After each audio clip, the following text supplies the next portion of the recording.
Welcome to Unleashed at Work and Home. I'm Colleen Pilar, and this is where pet professionals come for honest conversations about what it really takes to show up for yourself while serving the animals you love. If you've ever felt caught between compassion and exhaustion, you're in the right place. Here we explore what it means to reconnect with your inner wisdom and rediscover the joy that brought you to this work. Make sure to join my email community at colleenpilar.com for gentle, practical insights designed specifically for pet professionals. Now, let's dive in. Welcome back to Unleashed at Work and Home. My guest today is Heide Maglott. She's the owner of Cultured Canines of Tampa. Welcome, Heidi. Hi, thank you for having me. So, Heidi, I noticed that you started with pet sitting and then moved to training, and that's actually a fairly common trajectory from what I've learned over the years. Can you tell me a little bit about, first off, what got you started and then how the transition occurred? Yeah, sure. So 30 years ago, many moons ago, I had a boyfriend, and he was an auxiliary police officer, and he was a canine trainer. So we would have Schutz and police dog training clubs at our house every Sunday, and kind of got me interested in the whole world of dog training. I've always had a dog. So I learned from him. We split after 4 years. He got the club, I got the dog. It was a little Westie named Gus Gus, and he was trained in marijuana detection, pseudo cocaine detection, personal protection, car guard trained, and Schutzhund police dog trained. And quite the impressive little guy. He was my perfect little soldier, loving little furball, loved him. Once him and I split, I went kind of back into what I call civilian life outside the dog world. Worked with some of my own dogs, family and friends, and um, you know, I've had multiple careers in my life, and um, after my restaurant that I had opened up closed down, we closed down after 3 years. I decided I want to do something with dogs and pets, and it was a lot of fun. And it was where I lived in Ohio. There was not a single dog walker or pet sitter. And I was working at PetSmart at the time and as a cashier, and I absolutely loved it because I could get my hands on dogs, all day long. There's always dogs coming in. And so I started dog walking and then the pet sitting, and it grew to be so much work. And I covered almost 4 counties in central Ohio. It got to be too much work, but not enough pay. And I thought there's got to be something better. Well, then at that place, they offered me full time, and then I became their dog trainer for the store. I was doing that, and then I was also doing the dog walking, pet sitting. And then after a while, I just felt that I needed to offer more help to dogs that weren't the right fit to come into that type of store, that type of environment for training. And I really felt that those dogs were underserved, the ones that had the reactivity. Not the aggressive dogs, because that's not my wheelhouse, but reactivity. The ones that just weren't comfortable, under socialized, nervous, barky, pulling on the leash. And so I resigned from there, and I closed down the dog walking, pet sitting, and opened up pauser size dog training. So that took me into a whole new arena. I did that for a while. And life came about, some changes happened. And I moved to Florida after my husband passed away, and I rebranded into Cultured Canines of Tampa. And things are so different here. There's dogs everywhere, and I'm still fine tuning what I want to do. I'm still creating new programs and still discovering some passion points. And I love it because it's ever evolving. Well, there's really nothing new to develop in dog training. It's pretty much the same, but how you deliver it and how you package it and how you connect with your clients, that's what makes me excited, is how I can be so creative and, be my own boss with it. That's so cool. It does sound like quite a varied career. A question I like to ask everyone is, what did you think when you were 10 you were going to do as an adult? So it's funny you bring that up, because this is something I talk about quite often when I get into deeper conversations with people about being a dog trainer. Well, back in the 70s, there was a little doggy in the movie. It's called Benji. And I remember going to the movie theater, I think 1974 or 1975, and watching Benji. And I had not remembered this conversation to have with my mom when I was 7, until about 4 years ago. It's about right around the time my husband passed away, and I had this flood of memories come in. And I remember being 7 and telling my mom, "Mom, I want to do what that guy's doing. I want to train dogs. I want to learn about it." And here I am, what, 50 years later, and I'm training dogs, and I didn't even remember that from my childhood. So it's always been something that's been in me. It was sleeping for a while, and then it came about, and here I am. I really feel it was what I was meant to do. I have no other way to explain it. I think there is something about that. I think some people are just drawn to it in a way that we can't explain, and it's always there, whether it's the main focus or a side interest over the years, but it just is there. Always, I always. agree. And I remember that Benji movie. My most vivid memories of that Benji movie were, we saw it in Chicago when I was visiting relatives on a really hot day, and my grandmother let us stay through 2 sittings of it, which was Oh, wow. something you could do way back when because they didn't sell tickets by seats. So, because it was so hot, she just couldn't bear the thought of taking us back out. So she was like, "We're gonna stay for a second showing." And so it was for me such a delight because a movie, which we rarely got to go to, and then we got to see it twice and air Yeah. conditioning. So exciting. Um, and at one point in the movie, Benji jumps out of like a cabinet or a door pops open and he pops through whatever it is. And my sister got scared both times. And I was like, okay, first time fair, second time. She has a huge startle reflex, so she hit me both times, just like her arms flew out. So those are my Benji memories. And I too loved Benji and just was like, "Oh, yeah, like, yes, there's Yeah, something here."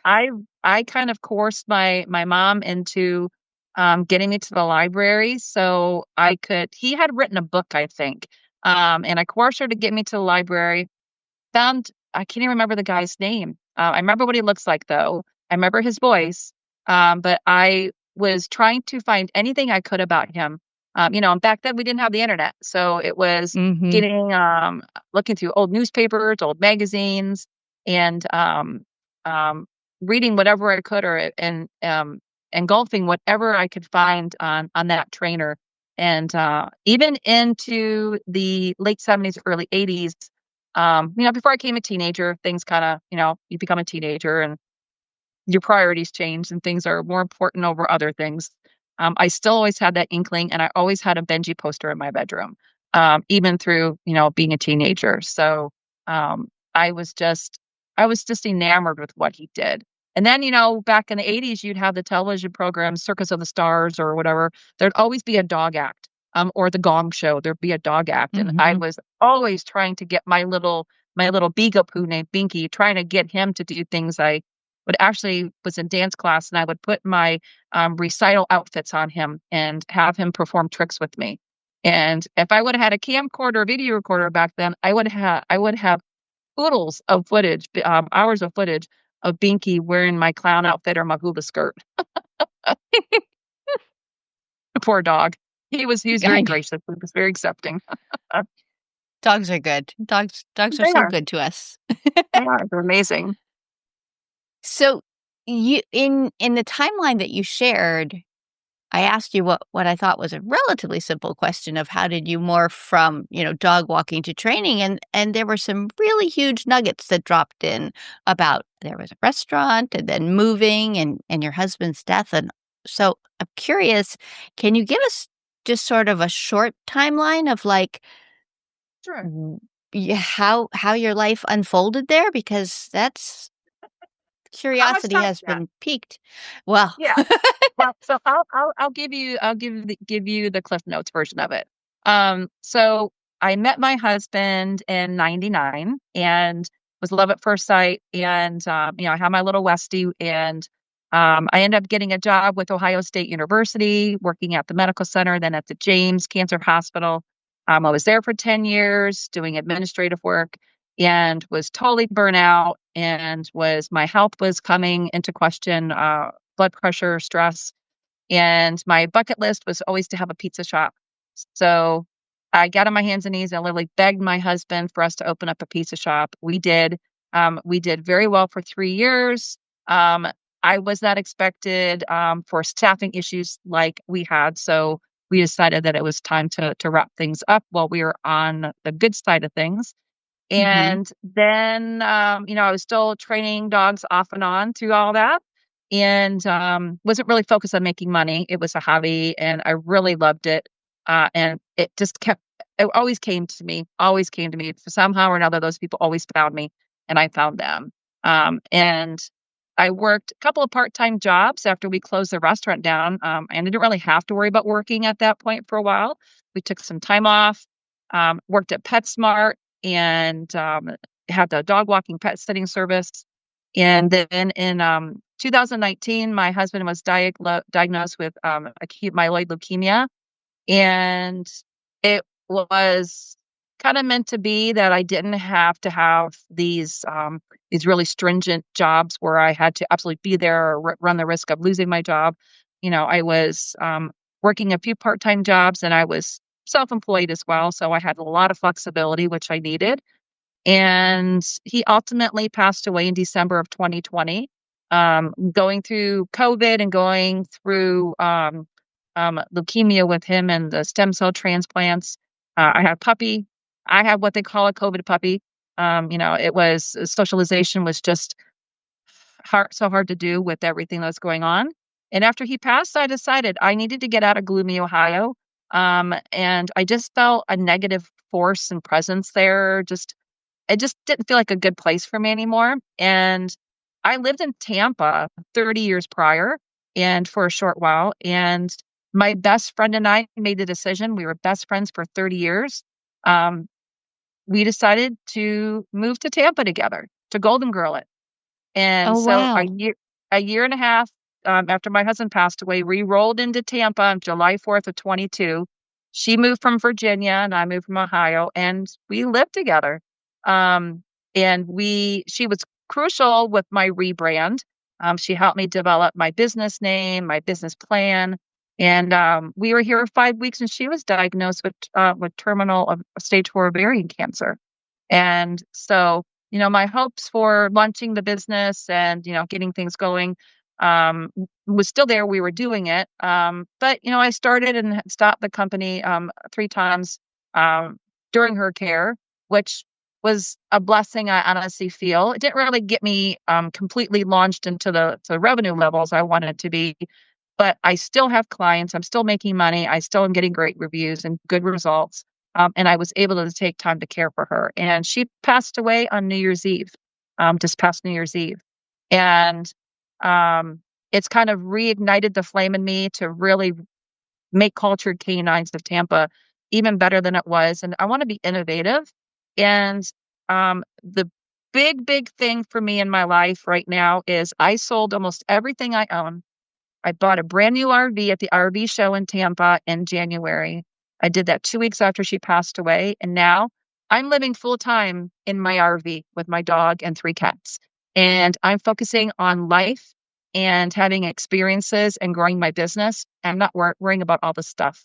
So while it's been a really rough 5 years, I'm on the other side of it now. I'm what I say on the other end of the leash, and I am going to make things even better, and I had days where it's not great, but you know what? Overall, I'm so grateful, and the world's my oyster. I can do anything that I wanna do, and I can be as creative, I can be successful, as I wanna be, and I'm now past that point now where I can focus, get my brain in on business, kinda get past the grieving, and I've made so many great connections, and I've had so many fantastic clients here that I just know I'm just gonna keep growing.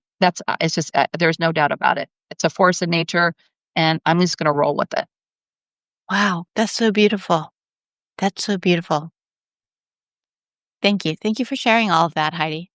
Yeah, it's been a rough 5 years, but, it's really helped me figure out that, you know what? 1, I'm okay by myself. And my business, I don't need to have an entourage of people right now around me to make my business successful.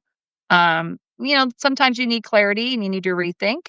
And now I'm just kind of I'm rebranding my content and rebranding my image a little bit. And I'm really figuring out what I want to do and who I want to work with. And I already knew that, but man, it's all becoming so much more crystal clear. And part of that has to do with age too. I think Hmm. as you age and you encounter different people and different experience in your life, you become more clear on, what you want to do and even more what you don't want to do. That's a big one. Yeah. Yeah. I ask all of my guests to share words that have meaning to them. And I think you've demonstrated the value of these words already, but I'm going to tell you the words that you shared. And what I'd like you to tell me is, when did these words kind of come to you as being important or meaningful? So what you Mhm. shared was, life's short, eat the cake. Kind of love that. And then now, having heard your story, you're embodying that. But when did you decide that that was important for you to hold on to? Life's short, eat the cake. After I lost my husband, Mm, honestly, I mean, we had a good life together and, we traveled and, things were great. Never wanted for anything. We never argued. We had a wonderful marriage but after he passed away, he was my person. He was the one. And I just decided that in honor of him, first I got to keep going. I have kids, I have grandkids, I have friends, and but mostly based around him. Um, it just kind of gave me that kick in the pants, so to speak, to really focus on getting my mind and getting out of the negativity area, getting out of the shallow end of the pool, so to speak, to stay safe and to jump in. And moving to another state, I got rid of 2/3 of my belongings when I moved here, and just doing it.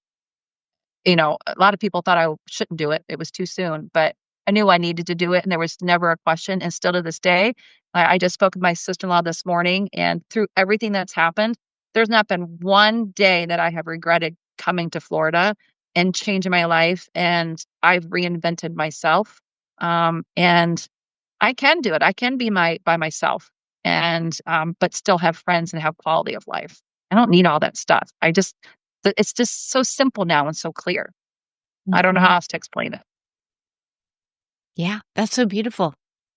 You're demonstrating a self-trust that is something that I think we're all reaching for, of like that I'm gonna be okay. There, things are gonna happen and things are gonna be hard, and but I know what's important to me and I'm gonna be okay. I can handle it, and I know what matters most. And so when people were a little nervous about you making these big changes, they had good reason to be, because you were Mhm. making some big changes, and also you were making them with clarity. You knew what mattered to you. You weren't It wasn't just a reactive, "Something's gotta change." You kind of envisioned what was right for you, and gave yourself permission to go for it, which is beautiful.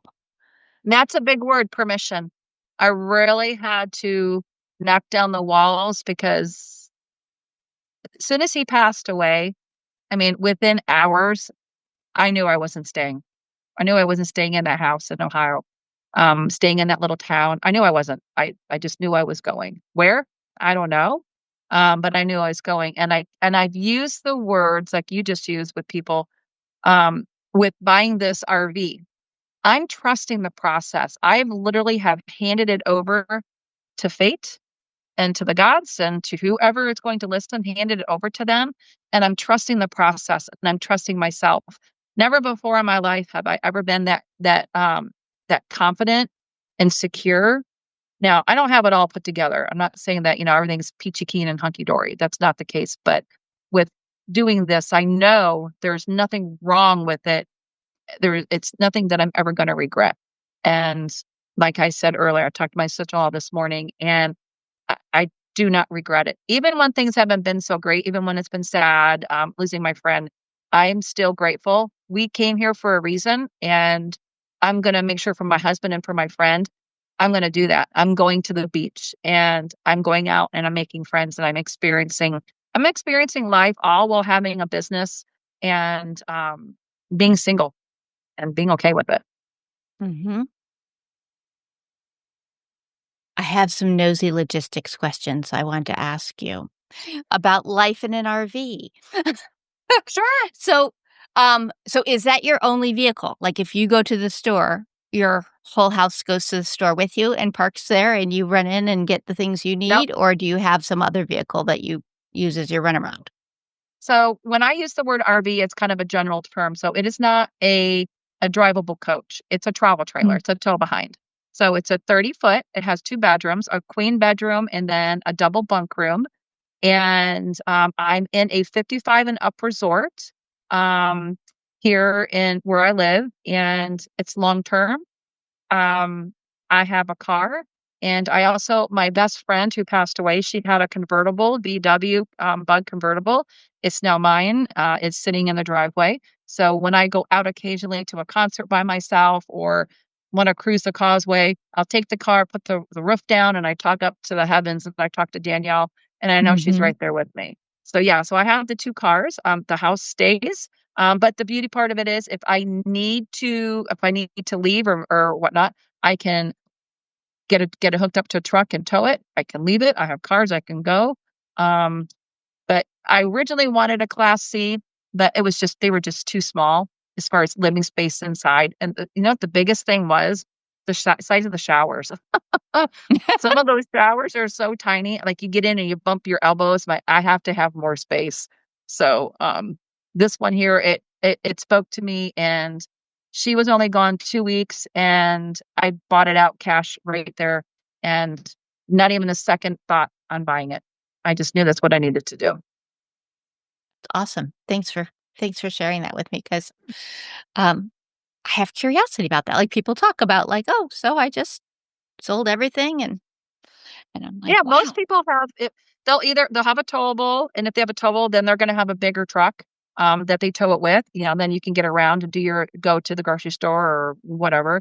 And then if they have, like a Class C or a Class A that you drive, they'll usually tow a vehicle. Jeeps are really popular, I just think because of their size, and their capability to go about anywhere, but most people will be towing, a vehicle behind them, so they do have a secondary. And even some of them will have a golf cart or a motorcycle too. So, um, eventually one day I'd like to have a little golf cart to get around my little community here. And I've always wanted a motorcycle, but Florida's too scary for motorcycles, so I think I'm gonna pass on that. Uh, Okay. We'll just hope for the golf cart. The golf yes, cart sounds yes. fun. I'll be one of those little old ladies driving my golf cart with the disco ball hanging off of it. It sounds perfect. Sounds fantastic. Okay. So, you are in a period of real growth and change. One of my aunts, when she moved from Florida to Chicago, and she was, I don't know, maybe 65 or 70 when she moved, and she said, "In many ways, I feel like a teenager, like I'm going through changes of environment and experience and having, um, new options available to me that hadn't been like I'm aging into opportunities, like a teenager does. Like, now you're old enough to do this, or um, in some ways, it feels like you're doing a little bit of that, like you've given yourself this opportunity to just open yourself up to experience in any number of ways because you've released a lot of what was defining what you had to do. Your obligations to the house, the community, you know, the small town in Ohio, that kind of stuff. Um, I think I added small. I don't think you said small. It was But a a small farming community. Yeah. um, so that's kind of cool. Like this period and the permission elements of it. So, like, just stepping back into that 10-year-old girl who loved Benji and kinda wanna do that, what would she think now of your life? Like, what would she think if she could know that this is where you'd be today? I think that 10-year-old girl would be really surprised. Um, that, I grew up in a real small town in Michigan, and, um, it's college wasn't ever on the table for me. It was never talked about growing up. All my friends went to school, but in my house, I don't we didn't talk about college, so college was never a thing for me. For me, I always knew I would be doing something where I was involved with people, whether it was I don't know, at one point I wanted to be a performer, and it puts you in the public eye in dog training. I mean, that's you're in front of people all day long, your clients, and, not that you're putting on a show, but you are giving a demonstration, and, I don't know, I think that 10-year-old little girl would, I think, be surprised that the little chatty Cathy, um, little awkward red stop sign glass wearing girl, is actually doing that and has worked with Benji like dogs. So I Hmm. think she'd be surprised and then happy too. And then want to tell everybody about it. Sounds perfect. Sounds perfect. So, if I could give you a magic wand and you could use that to grant a blessing of some sort to pet professionals, all of us, what would it be? What would you give us? A magic wand for blessing of pet professionals. A blessing or a wish, or you're giving us something. Oh, let's see. I have like 10 things running through my brain. Um, for me, it'd have to be a two-part kind of together but separate. I would love for everybody to have the strength to know that they can do it and then the courage to do it. Thank you. Yeah, we'll take it. We'll I take know it. starting out is terrifying. Um, and there's so many for me the dog training world is where my mind lives mostly. And so many of the dog trainers that I talk to, I mean where I am here in the Tampa area, it's saturated. It's so saturated with dog trainers. I'm force free, so I'm one of the few.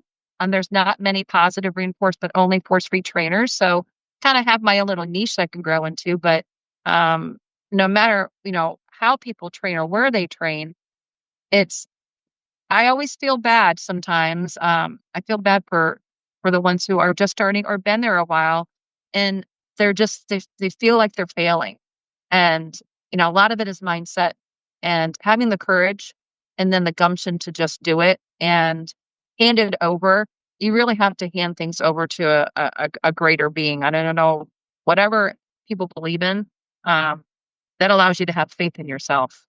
So it's I I always try to instill little bits of wisdom to people, that are feel like they're struggling and try to encourage them to carry on.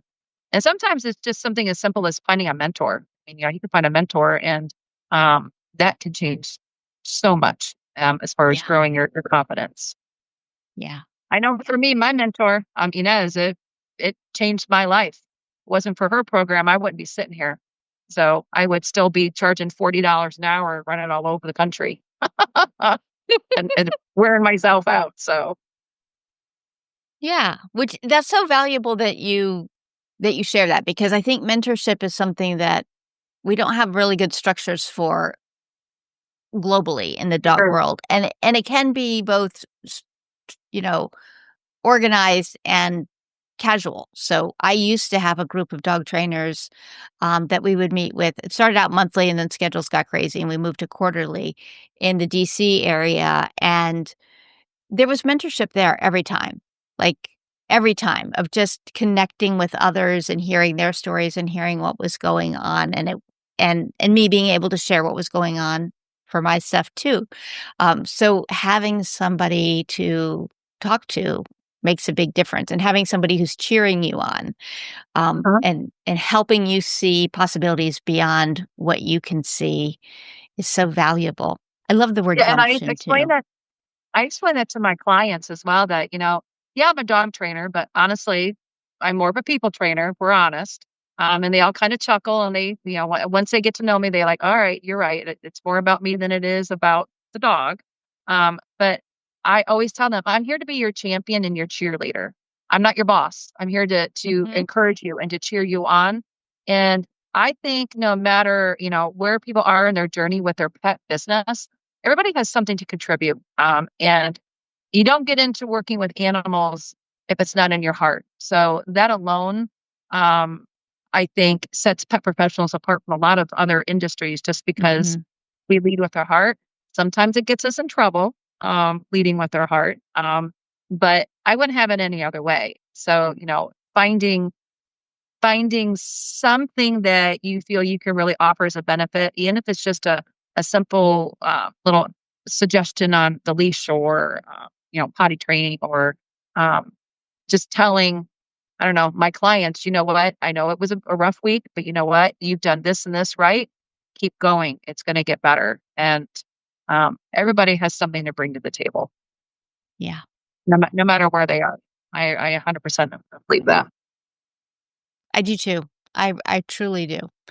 And I think that knowledge is easier to hold on to the older I get. Like, I'm not sure I could always feel it in myself in younger years, and the older I get, I'm able to see, like, "Oh, I can contribute something, and also everyone else is contributing something," whereas before I was pretty sure I wasn't contributing, I was just receiving, um, and recognizing that we all learn from the experiences and it's always going multiple ways has such value and can help people, I don't know, feel more comfortable just to ask their questions, but also share their experiences and their wins or their ideas because it's just a new way of thinking of things. Yeah, I agree. I agree. That's why I've created, I don't know if I'm allowed to talk about it. I've created a free group on Facebook. And it's for anybody in the pet industry. It's their Pet Pros Business Idea Exchange and Support Community, where it's free. You come in and um, you talk about whatever you want to talk about. Yeah, it's questions. My assistant, who I have hired to help me with some administrative things, she is a marketing specialist, and she is now my co-admin on that page, and she has a lot to offer. And with this group, my intention with it was to give pet pros a non-judgmental space to go to where they could ask their questions and really feel like they're getting support. And by encouraging others to share, I'm hoping that it's going to allow the person who shared their question to encourage them to maybe feel compelled, maybe to want to help someone else, and just kind of keep that flow going. And because the dog training right now is it's really a tough space. A lot of people are really concerned about the economy, and I see it all over online. People concerned about not getting clients and not having money rolling in. And I think having kind of a collaboratory, so to speak, of like-minded business professionals in the pet industry, bounce ideas around and kind of try to reinvent things. And um, I'm really hoping to get that group up and going. We're now, I believe, it's 600 members. And as we grow it, we'll figure out what the complete mission of it is. But I just felt compelled to put something out there to try to help. And you can't be everything to everyone, but if there's at least one person that I could connect with someone else or offer a little tidbit that may help, then that group it's serving its purpose. So it makes me happy, and we're getting more active in it as well. So we did our first live this week, introducing ourselves, and it was a lot of fun. So I want that group to grow, and I want people to find great benefit in it. Awesome. Well, we can link to that in the show notes. And so just let me have you recap here. If people wanted to learn more about you and your work, what's the best way for them to do that? So I have multiple ways. So my Facebook page is public. So it's my name is Heide Maglott. You can find me on Facebook there. You could look up Cultured Canines of Tampa. I'm on Facebook, Insta, and TikTok. And as far as the free group, it's Pet Business Pros, your business idea and exchange support community. You can join that. And then I have Paws and Profits, which is my coaching business. And reach out anyway, messenger, you can email me, any of those, and I'd be happy to speak to whoever or share some information. Awesome. Well, thank you so much. It was such fun talking to you today, Heidi. Thank you for having me. I enjoyed it a lot. I appreciate it. That's our conversation for today. If something we talked about resonated, I invite you to sit with it. Notice what feels true and what you want to explore further. You don't have to have it all figured out to start moving toward what matters. Whatever showed up for you today, clarity, questions, even resistance, trust that it's pointing you towards something important. For more support, join my weekly notes at colleenpilar.com. And until next time, remember, you are enough, always, just as you are.